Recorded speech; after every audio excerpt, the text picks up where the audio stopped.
So hello guys. आज हम बात करेंगे डायूरेटिक्स में अगली कैटेगरी जो है पोटेशियम स्पीयरिंग डायूरेटिक्स। इसमें मेनली ये ड्रग्स आते हैं स्पिरिनोल, लेक्टोन एंड एप्लेरेनॉन।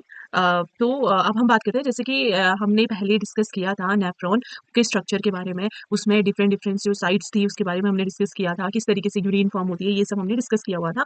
अगर आपने वो वाली वीडियोस नहीं देखी हैं तो मेरा सजेशन रहेगा पहले आप उन वीडियोस को देखो और देन आप इस वीडियो में आओ ताकि आपको बेहतर समझ आए। तो आज हम बात कर रहे हैं पोटेशियम स्पेयरिंग डायूरेटिक की। तो मेनली ये काम करता है आपके लेट डीसीटी वाले साइट पे या फिर कलेक्टिंग डक्ट वाले साइट पे। यहाँ पे ये नॉर्मली काम करेगा। जो लेट डीसीटी है या फिर जो कलेक्टिंग डक्ट है, यहाँ की जो सेल्स हैं, उन सेल्स के जो साइटोप्लाज्म है वहाँ पे मेनली एक रिसेप्टर प्रेजेंट रहता है जो है मिनरलोकॉर्टिकॉइड रिसेप्टर, एमआर रिसेप्टर जिसको हम कहते हैं।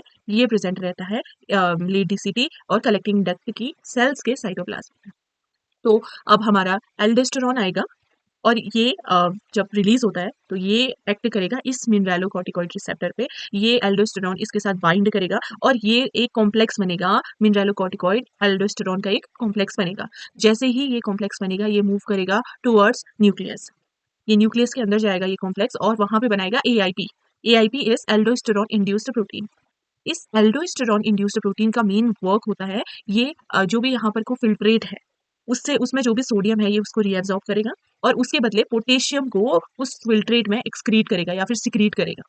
सोडियम को बॉडी में वापस ले गया, ब्लड में वापस ले गया, रीएब्जॉर्ब करा और इधर पर को जो ये फिल्ट्रेट है इसमें पोटेशियम को उसके बदले एक्सक्रीट कर दिया। इसका अल्टीमेट इफेक्ट ये होता है कि सोडियम का तो रीएब्जॉर्प्शन हो जाता है लेकिन जो पोटेशियम है उसका एक्सक्रीशन हो जाएगा यूरिन में। तो हमारी बॉडी में हाइपोकैलेमिया होने के चांसेस रहेंगे। तो अब हम बात करते हैं पोटेशियम स्पेयरिंग डायूरेटिक्स की। तो इसमें जैसे कि हम देख रहे हैं स्पिरिनोलेक्टोन को, तो ये आपका एल्डोस्टेरॉन का कॉम्पिटिटिव एंटागोनिस्ट है।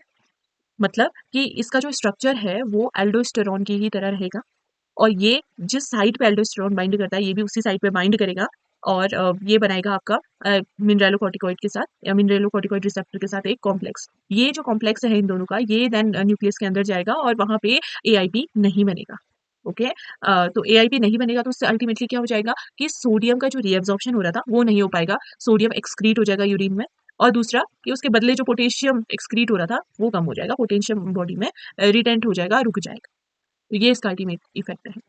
और इसके जो एडवर्स इफेक्ट है ये है कि क्योंकि पोटेशियम के एक्सक्रीशन को कम कर रहा है तो इसकी वजह से हमारे ब्लड में पोटेशियम का लेवल बढ़ जाएगा, इसलिए हाइपरकैलेमिया ये कॉज करेगा। क्योंकि ये जो है ये है स्टेरॉइड, तो इसकी वजह से हिर्सुटिज्म यानी बॉडी में हेयर ग्रोथ बढ़ा देगा। फीमेल्स में मेंस्ट्रुअल इरेगुलरिटी देखने को मिलेगा और मेल्स में इंपोर्टेंस देखने को मिल सकता है। और इसका अल्टीमेट यूज है एडेमा के केस में। एडेमा क्या होता है, जब हमारे टिश्यूज में फ्लूइड भर जाता है इसकी वजह से स्वेलिंग होती है, तो इस केस को कहते हैं हम लोग एडेमा। तो जो पोटेशियम स्पेयरिंग डायूरेटिक्स होते हैं ये हम एडेमा को ट्रीट करने के लिए नॉर्मली देते हैं।